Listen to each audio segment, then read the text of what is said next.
Assalamualaikum warahmatullahi wabarakatuh. Selamat pagi, salam sejahtera untuk kita semua pemirsa Jateng Post TV. Berjumpa lagi dengan saya Bijan Zaidan dari channel YouTube Jateng Post TV, channel YouTube miliknya Koran Jateng Post di Semarang.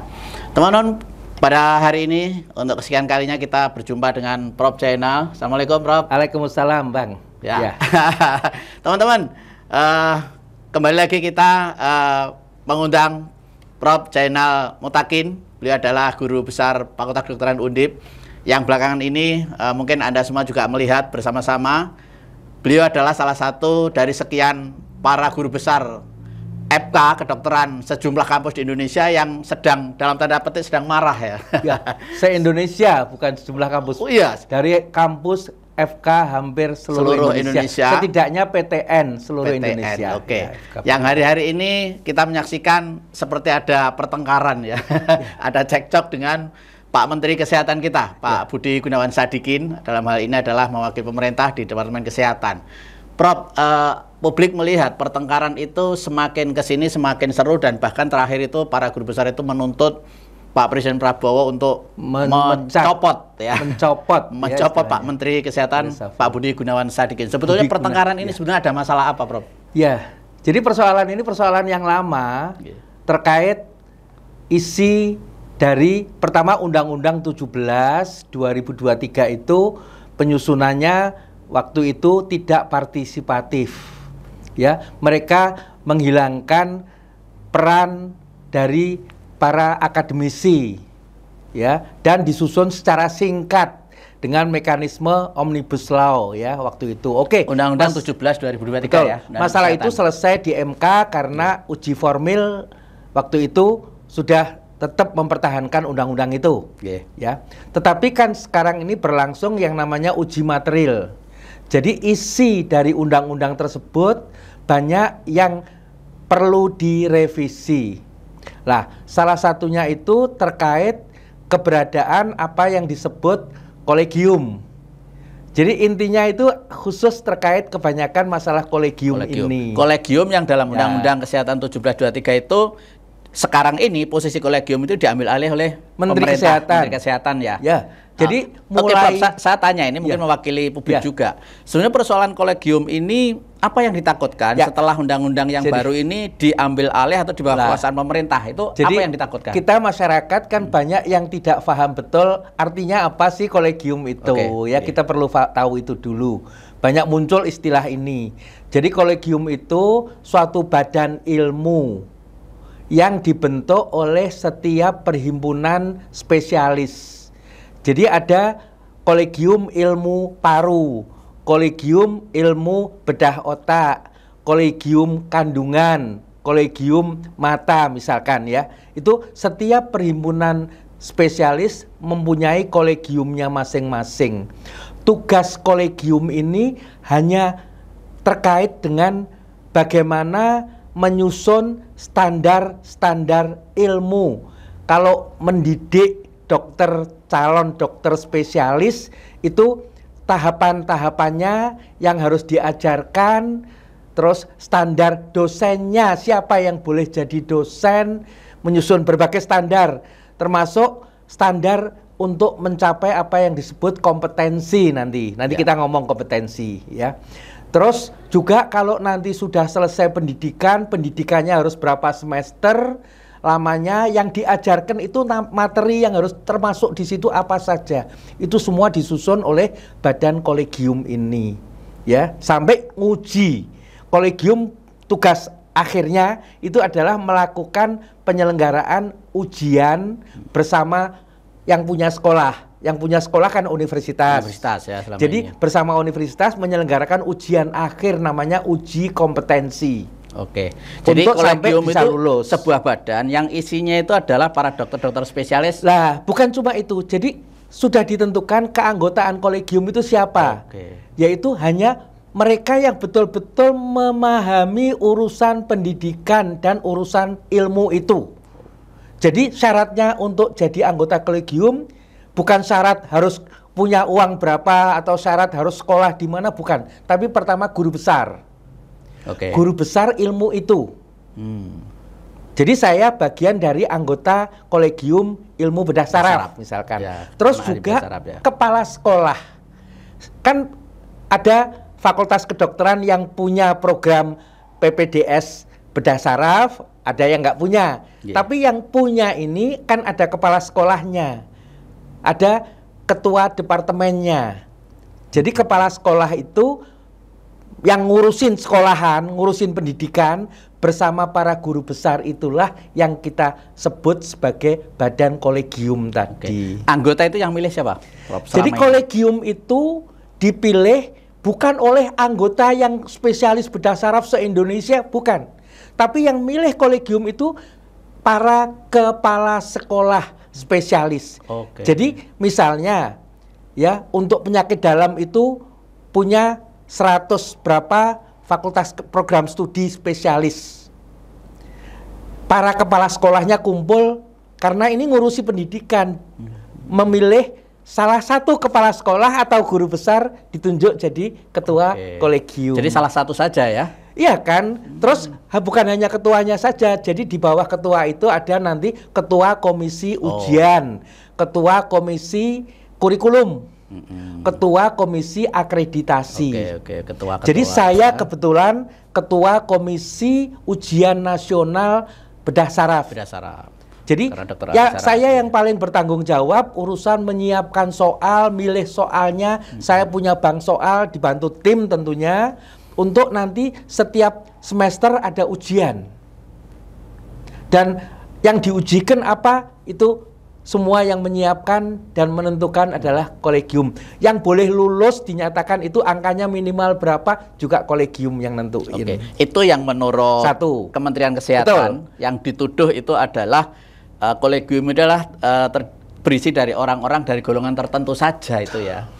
Dan dituduh di situ, karena seperti itu maka ketika ada undang-undang yang kemudian diambil alih itu dianggap nanti mengancam eksistensi. Kolegium itu jabatan yang menghasilkan uang, jabatan yang menghasilkan ketenaran. Yang kedua, tugas kolegium itu adalah menyusun standar kompetensi. Jadi kompetensi itu ya, setiap tindakan medis apapun itu harus didasari kompetensi.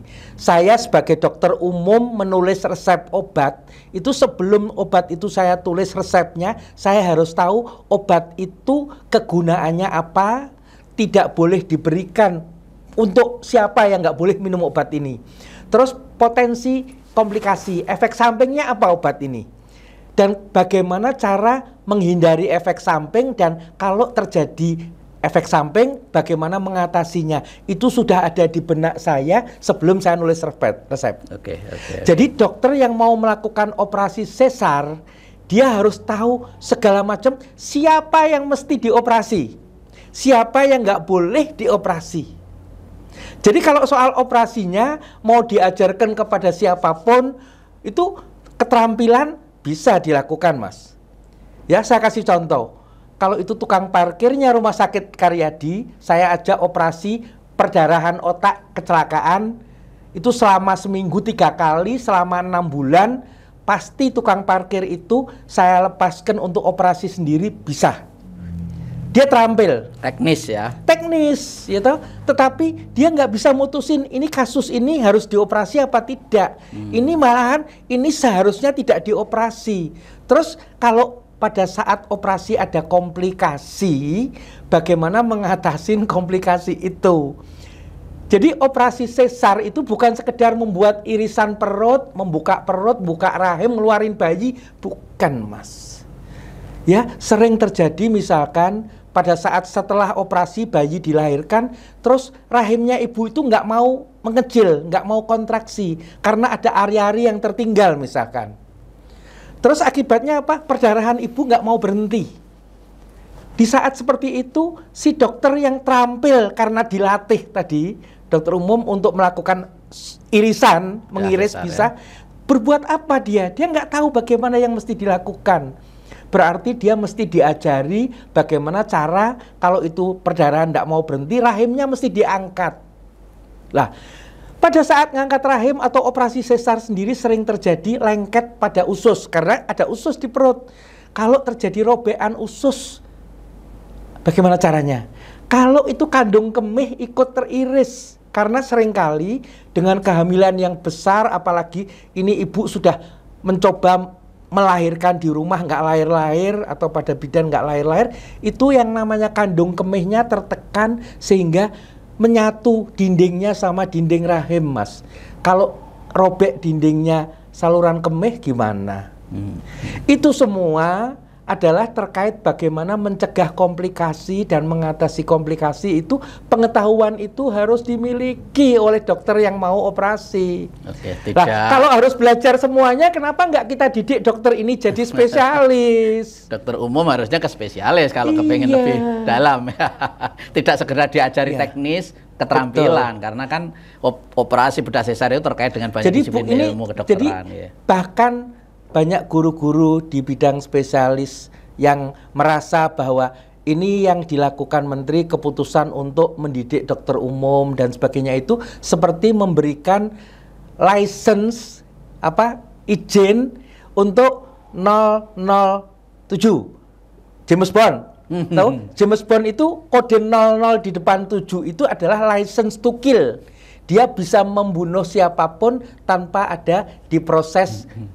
Kenapa kok terjadi pembunuhan itu? Itu license to kill, Mas. Oke. Karena risikonya kematian pada ibu korbannya siapa? Rakyat. Oke, Prof. Jadi, kemudian setelah melalui Undang-Undang 17/2003 itu, kolegium itu diambil alih oleh pemerintah ya, di bawah kendali Kementerian Kesehatan. Bedanya apa kalau nanti dikendalikan oleh pemerintah? Oke, saya ceritakan ini ya ceritanya. Jadi tadi kolegium itu para guru besar, para pengampu ilmu, kepala sekolah tadi. Jadi di setiap bidang kedokteran ada tadi ya, untuk menjaga standar pendidikan dan standar kompetensi. Terus kompetensi tadi sudah dijelasin. Bahayanya apa sih? Jadi semua dalam proses pendidikan maupun dalam proses praktek itu ada di dalam situ yang namanya etika profesi.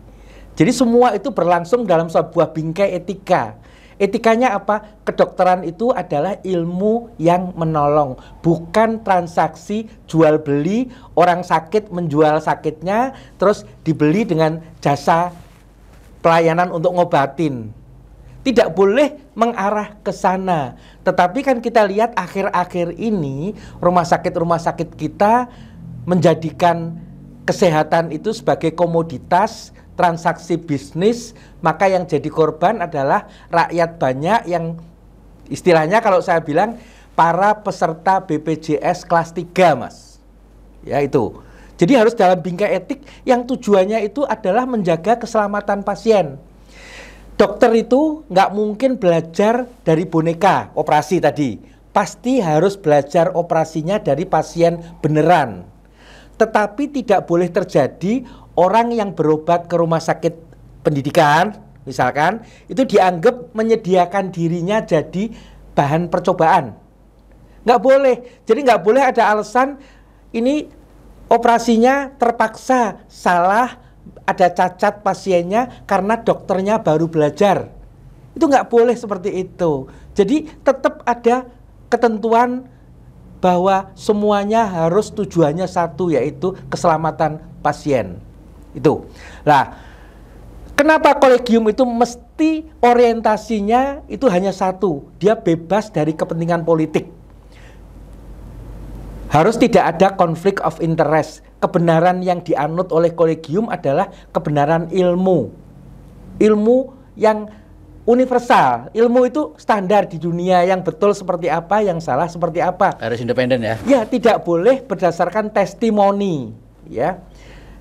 Jadi kalau ilmu ini di bawah kekuasaan ekonomi atau kekuasaan politik yang terjadi di Indonesia saat ini, contohnya ada keinginan menteri untuk menurunkan kompetensi tadi karena ada kepentingan bagaimana agar dokter umum bisa operasi, padahal standarnya yang harus operasi, yang boleh operasi itu dokter spesialis. Kan artinya apa? Standar ilmu diturunkan. Direndahkan. Juga satu lagi, bagaimana menteri menawar ke beberapa kolegium, boleh enggak pelatihan atau pendidikan untuk intervensi jantung. Jadi dokter jantung itu setelah lulus spesialis, dia mesti sekolah lagi setahun sampai 2 tahun untuk bisa melakukan kateterisasi untuk intervensi memasang ring jantung. Karena menteri terlanjur beli alat banyak, dibagi di semua daerah, khawatir itu alat banyak yang mangkrak, dan kalau mangkrak lebih dari setahun jadi temuan KPK. Maka menteri datang ke Kolegium Jantung menawar bisa nggak pelatihan pendidikannya diperpendek jadi 6 bulan. Itu karena ada kepentingan, ada konflik of interest terkait pembelian alat tadi. Lah, yang lebih ngeri Mas, kalau sampai terjadi kolegium itu berada di bawah kekuasaan negara, kekuasaan politik, tidak bebas, gitu ya. Jadi tahun menjelang Perang Dunia Pertama sampai Perang Dunia Kedua, ini terjadi di Jerman. Jadi dokter-dokter di Jerman atas permintaan dan atas kuasanya Hitler itu melakukan banyak sekali percobaan biomedik dan genetik yang menggunakan para tahanan di kamp konsentrasi sebagai manusia coba untuk mencoba menemukan atau memurnikan ras Arya istilahnya itu dengan macam-macam percobaan. Jadi dengan pemberian ini, pemberian itu, dan itu dilakukan dengan tahanan yang ini semua adalah melanggar kemanusiaan. Itu terbongkar setelah Perang Dunia. Ya, dan itu terjadi karena pengaruh kekuasaan terhadap kolegium. Terus pernah terjadi ya? Pernah terjadi sejarah, sehingga itu menghasilkan kalau dikendalikan kekuasaan ya. Yang kedua, bagaimana kalau kolegium itu dikendalikan oleh korporasi? Tahun 32 di Amerika ya, ada upaya untuk pengembangan, sebelum ada waktu itu obat untuk penyakit sifilis, Mas. Jadi apa yang dilakukan korporasi ini ya, memanfaatkan satu desa Tuskegee namanya, ya. Desa kecil di mana penduduknya kulit hitam mayoritas dan miskin. Dengan kucuran dana dari korporasi, mereka diberi uang, diberi sembako, semuanya dipenuhi, tapi dipilih mereka jadi manusia coba, diinfeksi pakai sifilis. Jadi mereka sebanyak 333 orang dari total 600 orang yang dipilih, itu diberikan suntian virus kuman sifilis, tetapi yang sisanya 200 sekian tidak diberi. Kemudian dilakukan evaluasi pengaruh sifilis itu pada sebulan pertama, pada setahun pertama, itu kerusakan organ apa yang terjadi. Bahkan kalau nanti mereka meninggal, itu nanti diotopsi, bagi yang bersedia diotopsi dapat uang lagi, Mas. Jadi korporasi bisa melakukan kejahatan seperti itu lewat kolegium yang dikendalikan, dan itu terbongkar tahun 72, 40 tahun itu berlangsung. Setelahnya ya. 72 seorang wartawan dari Associated Press, saya nggak ingat namanya, menulis di New York Times, dan itu tentang kejahatan itu terbongkar. Dan akibat dari terbongkarnya itu akhirnya apa? Akhirnya pemerintah Amerika mengakui, meminta maaf kepada masyarakat dan memberikan ganti rugi sekitar 70 juta dolar untuk para waris keluarga. Karena dari 333 yang disuntik tadi, 128 mati akhirnya, dan sisanya cacat. Itu sejarah kedokteran itu tidak mulus, kelam, ada seperti itu, dan itu bisa terjadi dalam skala kecil di banyak negara ada. Jadi tidak mudah untuk tadi yang namanya mengembangkan ilmu. Tujuannya kan satu, mengembangkan ilmu itu kan. Tetapi pengembangan ilmu itu harus dituntun oleh etika, dan itu hanya bisa terjadi apabila kolegium itu mandiri, tidak ada di bawah kekuasaan pemerintah. Prof, tetapi faktanya hari ini kan udah terlanjur undang-undangnya ada, dan kemudian kolegium diambil oleh pemerintah kan sekarang, sehingga Pak Menkes pun melakukan itu kan berdasarkan amanah undang-undang. Masalahnya adalah ini terbuka pada saat sidang di Mahkamah Konstitusi. Kebetulan saya jadi saksi di sana, Bang. Ya. Jadi di Undang-Undang 17 disebutkan kolegium itu terdiri atas guru besar dan ahli kesehatan. Disebutkan harusnya peraturan Menteri Kesehatan, kan di bawah undang-undang ini ada PP. Di bawah PP ada Permenkes. PP 28 itu masih menyebutkan bahwa guru besar dan ahli kesehatan. Tetapi Permenkesnya sebagai syarat untuk Permenkesnya terkait bagaimana proses pemilihan dan penentuan ketua kolegium. Itu tidak sama sekali menyebut syarat ini. Syaratnya adalah 3 tahun jadi spesialis, tidak ada syarat guru besar, tidak syarat, padahal itu menurut tafsir dari Hakim MK, itu guru besar bukan atau, tapi dan. Dan itu maknanya yang ditunjuk jadi kolegium itu harus dua-duanya ini ada. Karena bukan atau. Tetapi itu tidak muncul di Permenkes. Jadi Permenkes ini bermasalah. Karena derajatnya lebih rendah ya. Permenkesnya derajat lebih dan bermasalah. Kenapa Menteri melakukan itu? Menteri ingin menjadikan kolegium itu berada di bawah kekuasaan Menteri Kesehatan, karena banyak klausul dalam Permenkes itu bahwa walaupun di undang-undang disebutkan kolegium adalah badan yang independen, ya, dia perlengkapan konsil kedokteran, nanti suatu saat kita bicara konsil ya. Tetapi dalam Permenkes banyak tertulis Menteri bisa melakukan intervensi apabila kebijakan dari kolegium itu tidak sesuai dengan programnya Menteri Kesehatan. Jadi bisa intervensi. Kalau bisa intervensi artinya tidak ada independensi. Terus juga terkait pemilihannya, Mas. Menteri selalu mengatakan ini yang milih bukan saya, yang milih kan anggotanya kolegium sendiri. Kolegium yang benar dipilih bukan oleh anggota, tapi oleh para kepala sekolah. Tadi ya. Tadi. Tetapi ini dipilih oleh anggota dan konyolnya proses pemilihan itu lewat voting, lewat sosial media, HP, lewat HP, milih voting tanpa verifikasi berapa pesertanya.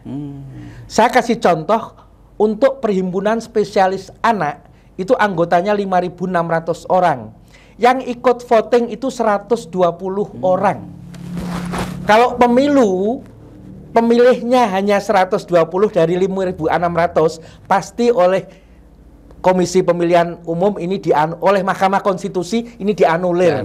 Pasti. Tidak memenuhi syarat. Ya, tetapi dari situlah Menteri mengatakan saya pilih yang mendapat suara terbanyak. Yang milih siapa gitu kan? Berapa orang yang milih? Dari yang terbanyak ya kandungan. Kandungan itu dari 6.000 anggota yang milih 600. 10%-nya. Ya. Itu jadi, yang sudah terjadi kemarin ya. Ya, berarti kan ini bohong. Terus yang kebohongan kedua apa? Menteri bilang dipilih yang suara terbanyak. Rata-rata yang dipilih kebanyakan itu pada urutan keempat atau kelima, bukan yang terbanyak. Dan konyol lagi, ya, di obstetri itu yang terjadi Menteri menunjuk temannya sendiri yang tidak ikut pemilihan dan tidak pernah punya pengalaman melakukan pendidikan. Dia bukan dari institusi pendidikan, seorang bisnisman, dokter spesialis kandungan, pengusaha rumah sakit. Ya, temannya Menteri itu ditunjuk jadi ketua kolegium. Bedah tulang, juga Menteri menunjuk orang yang sama sekali nggak ikut pemilihan itu, ditunjuk jadi ketua kolegium. Terus di bagian bedah, kolegium bedah itu yang ditunjuk Menteri adalah Direktur Rumah Sakit Cipto. Kolegium jantung yang ditunjuk Wadir medis, dir medis dari Rumah Sakit Cipto. Siapa Direktur Rumah Sakit Kementerian Kesehatan? Cipto kan rumah sakitnya Menteri Kesehatan. Direkturnya itu kan bawahannya langsung Menteri. Direktur rumah sakit itu di bawah kakinya Menteri. Tetap di bawah kendali Menteri. Jadi di mana independensi yang dibilang itu? Kosong, omong kosong, Mas. Itu tadi. Itu fakta-fakta yang menunjukkan bahwa sama sekali omong kosong. Kalau kolegium itu independen. Tapi pemerintah dalam hal ini Pak Menteri itu berkali-kali juga mengatakan di publik itu upaya ini didasari dengan apa? Selama ini di dunia kedokteran, kesehatan kita itu menurut Pak Menteri itu selalu dikuasai oleh para senior. Itu jadi kata-kata sehingga terjadi itu, yang namanya kasus-kasus bullying. Sehingga terjadi yang namanya misalnya kasus dokter muda dengan dokter seniornya itu ada gap, ada ini tidak mau di apa namanya bersaing dengan dokter jadi yang muda. Jadi apa yang dibilang menteri itu jangan asal ngomong terus dialihkan persoalannya, ya toh. Jadi terjadi satu pembohongan lagi. Kasus itu dari semua institusi pendidikan berapa persen sih? Kolegium bullying itu adalah perbuatan jahat, perbuatan individu ya yang tidak bisa dibenarkan dalam situasi apapun. Dan bullying atau istilah istilah umumnya perpeloncoan ya itu tidak bisa dibenarkan dan itu terjadi di dalam institusi pendidikan manapun yang dimana ada yang namanya proses senior membantu mendidik juniornya. Jadi di akademi pemerintahan, institusi kedinasan, kan berita tentang calon siswa mati di Akpol itu terjadi di STPDN. Di sekolah-sekolah kedinasan lain itu terjadi. Tapi itu perbuatan individu yang harus diselesaikan secara hukum. Siapa yang salah adalah individu yang melakukan itu.